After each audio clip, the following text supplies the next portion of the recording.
One of the big principles that we have at Arcane is to say yes to the player. At the beginning of the game, you're faced with a choice between Corvo or Emily, and then you're faced with a choice of which pathway to take through this crazy non-linear space. Open the window, front door, back door, you know, like down the street, over the rooftop. And then on top of that, you're faced with the playstyle question. Do you sneak and try to avoid killing people? Do you sneak and kill as many people as possible? Do you just kick the front door in and fight your way through? In terms of the missions themselves, we wanted to do classic Dishonored missions where it's a highly defended location, it has its own character, it has its own nature, and you're going after a high-value target. But we also wanted to give them some sort of epic theming, either fictionally or game mechanically, so that it just created like a completely memorable space to move around in.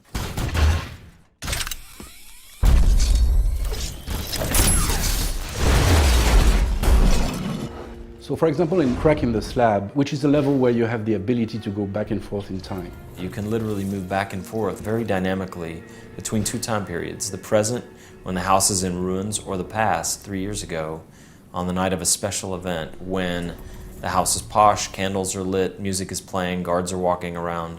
It's a very different feel. The challenge for us was to create 2 and even 3 different levels that would be fun to play, and where the player could go whenever he wants. In the Dust District, you have these raging storms that come about randomly. You have 2 targets there, 2 factions with very different ideas about what's better for the future. The other level that is very special in my art is Clockwork Mansion, where the player can change the configuration of each room. Where you could throw levers and move the walls, floor, and ceiling around. You basically reconfigure the house like a Rubik's Cube. So you can do that not only to open up new passages, but also to lock enemies behind walls. You're trying to reach Kirin Jindosh, the grand inventor for the Duke of Serkonos. And you're trying to unlock this puzzle box of his house, one layer at a time, to reach him. Another one of our very themed levels is the Royal Conservatory. It's like a massive museum with taxidermied animals that kind of gives you a view into like the Victorian idea of natural philosophy and science of the time. It just feels atmospheric and grandiose. What happens when the player's decisions meet this story-rich world is what we call emergent narrative. You can encounter a situation and react according to your morality, to your knowledge of the world, or to your impulses right now. And then you create your own story.